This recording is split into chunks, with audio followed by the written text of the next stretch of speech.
Good morning, saudara-saudara. Saya ingin mengajak kita membaca Ulangan 20 ayat yang ketiga. Dengan berkata kepada mereka, dengarlah hai orang Israel, kamu sekarang menghadapi pertempuran melawan musuhmu. Janganlah lemah hatimu, janganlah takut, janganlah gentar, dan janganlah gemetar karena mereka. Ayat keempat, sebab Tuhan Allahmu, dialah yang berjalan menyertai kamu untuk berperang bagimu, melawan musuhmu dengan maksud memberikan kemenangan kepadamu. Saudara, ini sebuah janji yang luar biasa buat orang Israel ketika mereka harus berperang menghadapi para musuh-musuhnya. Saudaraku, ketika mereka menghadapi para musuh, melawan musuh-musuh mereka, Alkitab, saudaraku, dengan jelas mengatakan, janganlah lemah hatimu, janganlah takut, janganlah gentar, dan janganlah gemetar. Apa artinya? Hari-hari ini ada musuh di sekitar kita, hari-hari ini ada tantangan di sekitar kita, pergumulan, bahkan penderitaan di sekitar kita. Tapi ada banyak orang Kristen yang menjadi lemah hatinya, tawar hatinya, takut, gentar, dan gemetar. Tapi Tuhan berkata, jangan gentar, jangan gemetar, jangan tawar, jangan lemah hatimu, jangan takut. Saudaraku, fear is the enemy of faith. Itu sebabnya, saudaraku, ketika saudaraku kita takut, berarti iman tidak ada dalam hati.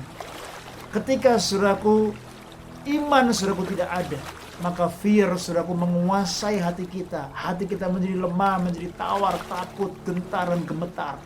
Dan kita memperhatikan musuh, memperhatikan masalah, tantangan, penderitaan begitu besar seperti Goliat di depan kita.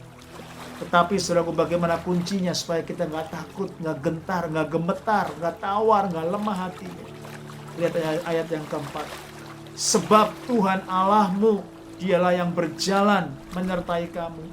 Wow, ternyata Tuhan berjalan menyertai. Dia berjalan, Immanuel. Dia ada bersama dengan saya ketika saya menghadapi musuh, ketika saya menghadapi pergumulan, ketika saya mengalami kesulitan hidup, bahkan ketika saya mengalami penderitaan dalam hidup ini yang saya nggak paham. Lalu Tuhan bukan hanya menyertai saya, tapi juga Tuhan berperang bagimu. Dikatakan di sini Tuhan berperang bagimu. The battle is belong to the Lord. Tuhan yang berperang, Tuhan yang melawan semua musuh-musuh kita. Dikatakan dia berperang bagi kita, dia melawan musuh kita. Dan saudaraku, dikatakan di sini yang terakhir, luar biasa sekali, dengan maksud memberikan kemenangan kepada. Wow, this is amazing. Tuhan punya maksud, Tuhan punya purpose. Saudaraku, ketika kita harus berhadapan dengan musuh, kita harus berhadapan dengan situasi, kondisi, kesulitan, pergumulan, tantangan, penderitaan. Disitulah saudaraku Tuhan hadir. Disitulah Tuhan menyertai kita. Tuhan berjalan di depan kita. Tuhan berperang bagi kita. Tuhan melawan musuh-musuh kita. Dan maksud Tuhan daripada semua ini, Tuhan memberikan kemenangan kepada kita. Jadi saudaraku, kita hanya nonton Tuhan yang berperang bagi saya dan saudara. Maukah saudara alami kebenaran ini? Mari kita percaya saudaraku bahwa Tuhan berperang bagi kita.